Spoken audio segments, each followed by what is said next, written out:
예수님의 세례 사건은요, 네 개의 복음서에 모두 나옵니다. 복음서에 모두 나온다는 것은 매우 중요하다는 그런 의미이겠죠. 네 개의 복음서에 모두 나오는 이야기는 오늘 세례 사건 말고도 몇 가지 사건들이 더 있는데요. 그 중에 십자가와 부활 사건이 사복음서 모두 기록되어 있습니다. 그 사건을 다루는 분량도 복음서마다 적게는 20%에서 30% 정도 십자가와 부활 사건을 기록하고 있는 것이죠. 그것이 의미하는 바가 무엇일까 이렇게 생각해 보면 예수님의 사건 중에서 가장 중요한 것은 바로 십자가와 부활이라는 것이죠. 예수가 십자가에서 죽으신 것과 죽음에서 다시 부활하신 것이 우리에게 복된 소식이 된다고 믿기에 성경은 예수 일전이라고 이렇게 부르지 않고 복음서라고 부르고 있다라는 것입니다. 그래서 마가가 전한 복음, 요한이 전한 복음 이렇게 말하고 있습니다. 오늘 우리가 읽은 마태복음도 복음서 중에서 예수님의 세례 사건을 다루고 있는데요. 가장 자세하고 구체적으로 묘사하고 있다라는 것입니다. 예수님이 이렇게 세례 받았다는 것은 실은 이제 자연스러운 것은 아닙니다. 왜냐하면은 세례는 죄를 씻는다는 의미의 종교 의식이기 때문입니다. 그 당시 세례 요한에게 와서 세례를 받는 사람들은 자신의 잘못을 돌이키고 하나님의 뜻대로 살려고 다짐해야 했었던 것이죠. 그렇지만 여러분은 잘 아시겠지만 예수님은 하나님의 아들이셨고 죄와는 상관없는 분이셨기에 이런 세례를 받을 필요가 없었던 것입니다. 그런데도 예수님은 오늘 보니까 세례를 받으셨습니다. 예수를 적대적으로 생각하던 사람들은 죄인들에게나 해당되는 세례를 받은 걸 보니까 예수님은 하나님의 아들이 아닌 게 분명하다 이렇게도 또 대적하곤 했습니다. 그러나 오늘 복음서 기자는 예수님의 세례 사건을 떳떳이 밝히고 있고요. 이것이 예수님이 하나님의 아들 된다는 그런 사실을 부정하는 게 아니라 오히려 더 드러낸다고 보았기 때문입니다. 11절 말씀인데요. 우리 한번 같이 한번 읽어볼까요? 네, 시작. 나는 너희로 회개하게 하기 위하여 물로 세례를 베풀거니와 내 뒤에 오시는 이는 나보다 능력이 많으시니 나는 그의 신을 들기도 감당하지 못하겠노라. 그는 성령의 세례를 베푸실 것이요. 네, 세례 요한의 세례는 물 세례로 그리고 예수의 세례는 성령과 불 세례로 표현하고 있습니다. 이 물 세례에 해당하는 그 세례 요한의 메시지는 실은 오늘날에도 굉장히 설득력이 있습니다. 도덕적인 변화 또는 정의를 실천하자 이런 그런 얘기들은 지금도 우리에게 아주 가깝게 들리고 있는 거죠. 또 양심적으로 살고 또 그런 도덕적으로 윤리적으로 이렇게 해야 된다라는 것은 어떤 그 고위층에 있는 어떤 그런 분들에게만 요구되는 것이 아니라 우리 모든 사람들에게 요구되는 그런 내용이기도 합니다. 요즘에는 인터넷이나 이런 SNS가 발달해 가지고 자그마한 일도 이제는 막 인터넷 기사에 올라와 가지고 아마 전반적인 모든 계층의 사람들에 있어서 도덕 윤리적인 이런 것들이 정말 이렇게 계속 잣대가 되고 또 이렇게 지적하고 그러다 보니까 이제 가려지는 게 점차 걷어져 가는 그 중에서 특히 이제 한국 교회가 마땅히 감당해야 될 어떤 그런 것들에 대해서 교회가 그런 책임이나 이런 것들을 하지 못하게 되면은 이제 세상의 사람들에게 이렇게 질타를 받고 또 이렇게 비난을 받게 되는 것 같습니다. 요즘 코로나 시대에도 교회가 계속 여러 가지 구설수에 자꾸 거론이 되고 있는데 이런 부분에 대해서 저희가 좀 계속 기도를 좀 많이 해야 될 것 같습니다. 어쨌든 지금 세례 요한이 말하고 있는 그리고 본인이 표현하고 있는 이런 물 세례는 지금의 시대에 뿐만 아니라 우리 교회에도 정말 필요하다라고 봅니다. 그러나 초기 기독교인들은 이 물세례를 교회의 중심, 핵심으로 삼지는 않았다라는 것입니다. 더 본질적인 세례가 필요하다는 것을 말하고 있다라는 것이죠. 그것은 바로 세례 요한이 직접 표현하고 있듯이 바로 예수님의 불세례인 것입니다. 그래서 3장 11절을 보면은 내 뒤에 오시는 이는 나보다 능력이 많으시니 그는 성령과 불로 세례를 베푸실 것이다 라고 이렇게 말하면서 실질적으로 인간에게 가장 필요한 것은 바로 성령과 불세례다라고 이렇게 말하는 것입니다. 이것을 누가 말하고 있습니까? 바로 그 당시에 많은 사람들이 그리스도가 혹시 아닐까라고 이렇게 메시아가 아닐까라고 기대했던 그런 세례 요한의 입을 통해서 지금 증거하고 있는 겁니다. 나는 그리스도가 아니다. 메시아가 아니다. 나는 광야에서 단지 준비하는 외치는 자의 소리일 뿐이다라고 하면서 그는 앞으로 성령과 불세례를 주실 분이 오실 것이다라고 이렇게 말을 하는 것입니다. 저희가 이제 성경을 읽다 보면은 이런 궁금함이 좀 가끔 생길 때가 있습니다. 마치 어떤 예를 들어서 지금 마태복음이면 마태라는 어떤 기자가 예수님이 이제 계실 때 계속 이 사건을 그대로 이렇게 기록해서 적어놓은 게 아닐까라고 생각하지만 실은 예수님이 이 공생에 하는 그것을 건건마다 다 이렇게 기사로 만들어 가지고 이거를 이렇게 만들어 놓은 것이 아니다라는 것입니다. 이 마태복음은 예수님이 부활하시고 승천하신 후 한 40여 년이 지난 예루살렘이 완전히 함락되던 그런 시점에서 기록되었다라고 이렇게 저희가 추정하고 있습니다. 그러니까 예수님 당시에 예수님을 쫓아다니면서 기록했던 것을 이렇게 성경의 복음서라고 이렇게 기록한 것이 아니다라는 것입니다.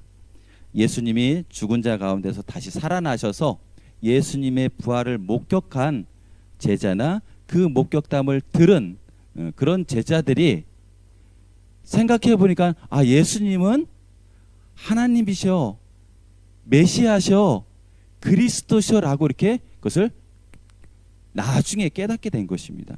그 깨닫고 나서 예수님과 있었던 그런 삶을 들여다보니까 이런 부분이 있었구나 해서 이제 그렇게 이 성경이 기록되었다라는 것입니다. 그래서 성경을 읽을 때 그 당시 지금 막 이렇게 일어나는 그런 사건을 바로 기록한 것이 절대 아니다라는 것입니다. 이 성경의 기자는 이미 예수님을 메시아로 경험하고 메시아로 믿고 하나님의 아들이라고 고백하는 그 사람에 의해서 예수님의 일대기가 기록되고 그런 사건들이 기록되었다라는 것입니다. 그래서 복음서 기자들 그리고 또 이런 신약 성경을 기록한 사람들은 예수 그리스도를 죄와 죽음에서 벗어나 생명을 얻게 되는 그런 분이다라고 이렇게 믿고 이렇게 선포했던 것입니다. 이렇게 선포하는 그런 것을 오늘 세례 요한의 입을 통해서 또 이 세례받는 사건을 통해서 이렇게 표현하고 있는 것입니다.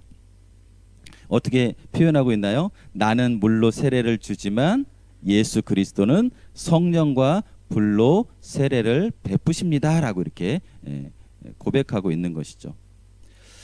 우리 모두 그리스도 안에서 예수님을 닮아가는 그런 사람이 되고자 애씁니다. 그래서 우리가 물 세례로 만족하는 그런 사람은 없을 것입니다. 물 세례를 통해서 우리가 세상에서 칭찬받을 만한 그런 사람이 되는 것은 중요합니다.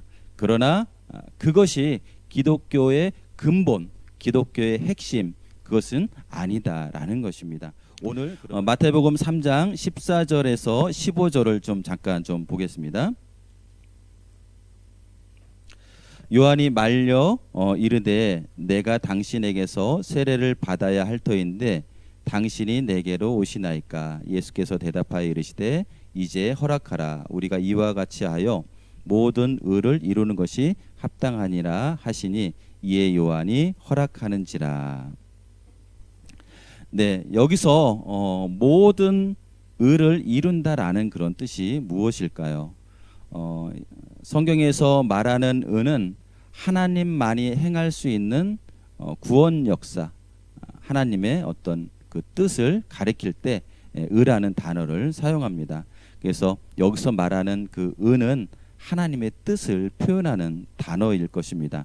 하나님의 뜻은 무엇입니까? 바로 인간을 구원하는 거에 있다라는 것이죠. 그래서 영혼을 구원하는 것이 하나님의 뜻이고 그것이 하나님의 의를 이루는 그런 것이다라고 할 수 있겠죠. 자, 이와 같이 하여 모든 의를 이루라라고 이렇게 하는 것은요, 두 가지 의미를 좀 갖고 있다고 봐야 되겠습니다. 첫 번째는 예수님이 이렇게 세례를 받았다는 것은 사람과 똑같은 길을 걸었다라는 그런 의미라는 것이죠. 하나님이 사람이 되어서 보이지 않는 하나님이 보이는 형상으로 나타나셨습니다. 바로 성육신 하신 것이죠. 이것이 바로 우리가 믿는 그런 신앙입니다. 그래서 우리는 예수님을 참된 하나님이라고도 하고 참된 사람이라고도 말하는 것입니다. 예수님은 하나님이시면서 동시에 사람인 것이죠. 이것이 뭐 어떤 사람은 뭐 반은 인간이고 반이 그러면은 하나님인가 이렇게 생각하는 사람도 있는데, 또 인성과 신성이 이렇게 뒤섞여 있어서 그런 것은 아닌가라고 이렇게 생각할 수도 있지만, 예수님은 온전한 하나님이고 또 온전한 사람이라고 말하는 것이죠. 하나님과 본질이 동일한 분이신 예수 그리스도가 사람과 동일한 한계를 갖고 세상에 오셨다라는 것이 바로 기독교 신앙의 핵심이고 중심에 있다라는 것입니다. 빌립보서 2장 5절에서 11절에 보면은 그런 표현들이 잘 나와 있는데요. 바로 그런 것들이 바로 기독교 신앙을 바치고 있는 근간이다라고 말할 수 있겠죠. 두 번째는 예수님의 세례 사건은 예수님이 하나님의 뜻에 전적으로 순종하겠다라는 그런 표시입니다. 세례는 어떤 죄의 어떤 씻김, 죄의 씻음만을 말하는 것이 아니라 이렇게 새로운 삶을 향한 결단을 또 나타낼 때 세례를 이렇게 받게 됩니다. 그래서 예수님은 세례를 받는 그런 것을 통해서 자기 앞에 다가오는 어떤 운명들을 결단하는 그런 시간이었다는 거죠. 그 운명은 무엇입니까? 바로 십자가 사건입니다. 예수님은 하나님의 아들이셨기 때문에 어떤 십자가라는 어떤 그런 것들을 거부할 수도 있었고요. 이렇게 세례 받는 것도 거부할 수도 있었습니다. 십자가 죽음을 피할 수도 있었다라는 것이죠. 그러나 예수님에게도 어떤 그런 유혹들이 얼마든지 있었겠죠.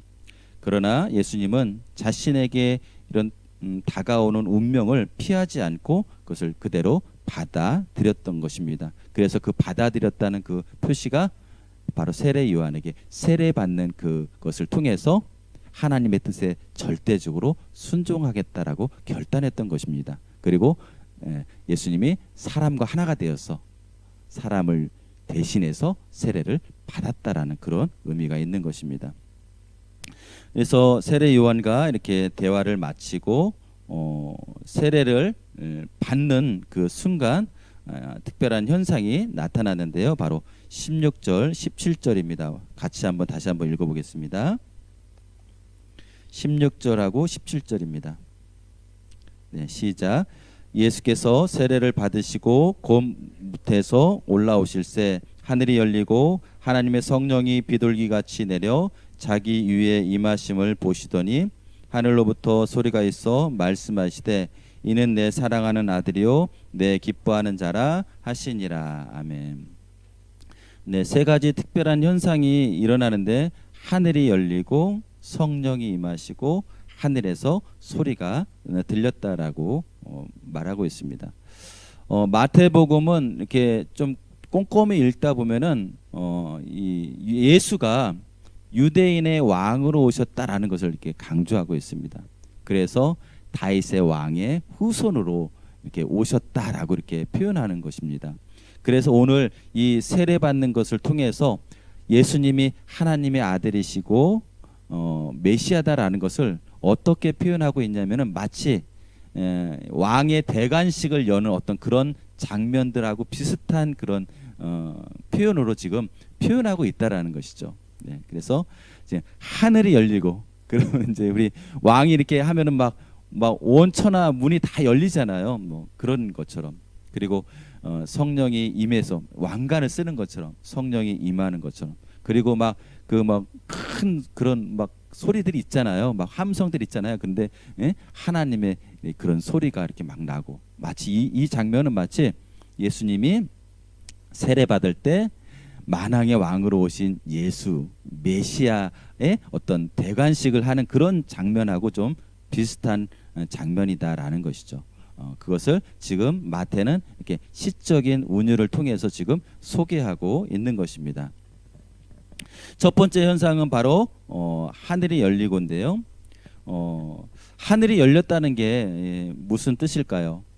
그러면은 하늘이 본래 닫혀 있다가 이렇게 열린 것이냐라고 말할 수 있겠죠. 하늘은 닫혀 있지 않습니다. 늘 열려 있습니다. 어느 순간에도 닫혀 있지 않았는데요. 성경이 이렇게 하늘이라고 이렇게 표현한 것은 생명이 가득한 어떤 세계를 가리킬 때 이런 하늘이라는 단어를 사용했던 것이죠.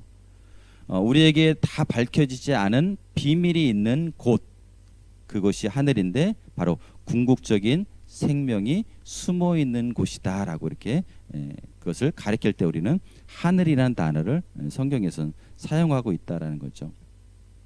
하늘은 비밀스러운 생명의 원천을 가리킵니다. 하나님이 하늘에 계시다는 말은 바로 생명의 원천인 하나님이다. 생명의 원천이 바로 하나님이다라는 그런 뜻이겠죠. 그래서 예수님의 세례 순간에 하늘이 열렸다는 것은 예수님이 하늘에 속해 다는 그런 의미이고요. 예수님의 본질이 이렇게 하늘로부터 왔다라는 그런 의미인 것입니다.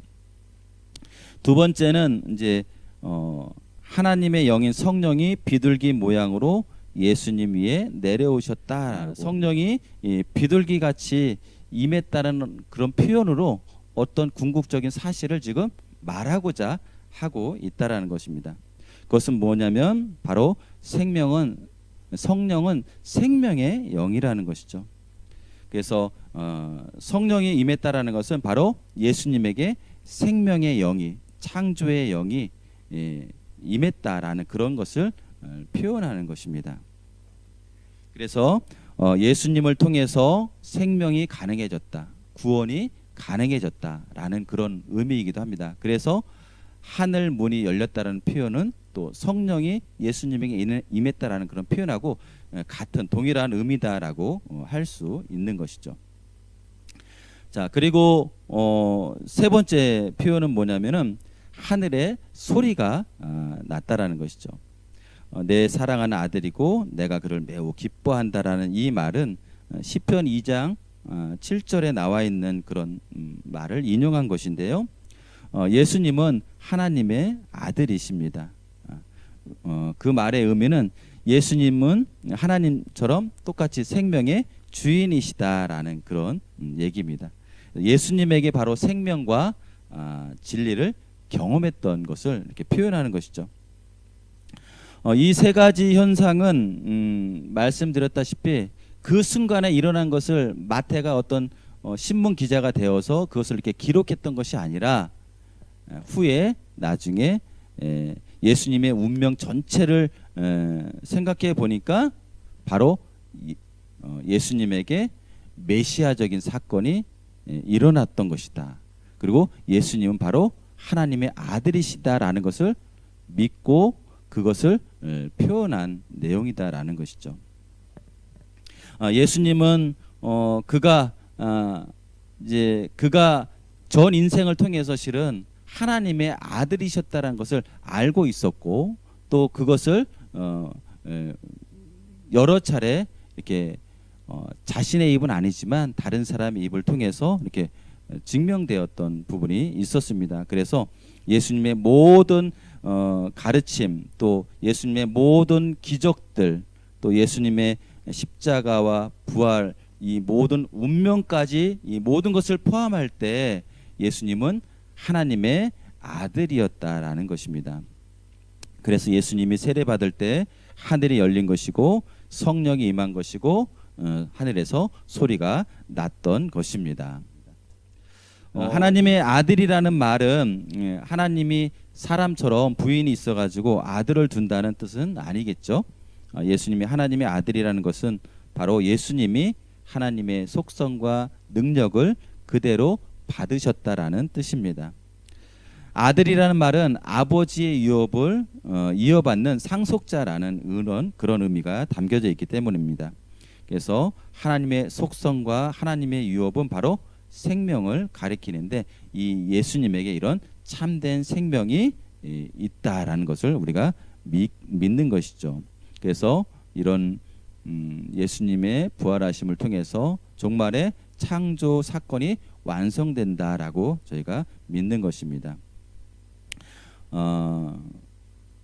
이렇게 예수님을 통해서 종말에 완성될 그런 세계, 그것을 통해서 지금 예수님은 세례 사건을 통해서 우리에게 그것을 증명해 보이는 그런 시간이라고 생각합니다. 자, 말씀을 좀 마무리하겠습니다. 마태복음 기자는 예수님의 세례 사건을 통해서 하나님의 의가, 하나님의 구원이 이루어진다고 말하고 있습니다. 그러면서 세 가지 특별한 현상을 언급하고 있습니다. 이 현상들을 통해서 예수님이 하나님의 아들이라는 사실이 분명하게 드러나고 있다라는 것이죠.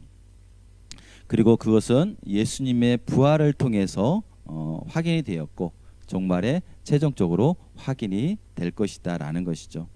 그래서 그것을 믿는 제자들은 바로 예수님을 통해서 생명을 얻게 된다는 것을 믿게 되고 그것을 전하게 된 것입니다. 세상이 아무리 아름답고 세련되게 발전한다고 하더라도 마지막에 우리는 모두 죽음이라는 것을 겪게 될 것입니다. 그것을 알기에 초대 기독교인들은 바로 한 인물인 예수 그리스도에게 집중했던 것입니다. 예수 그리스도를 통해서 죄를 용서받고 죽음에서 생명으로 옮겨진다라고 믿었던 것입니다.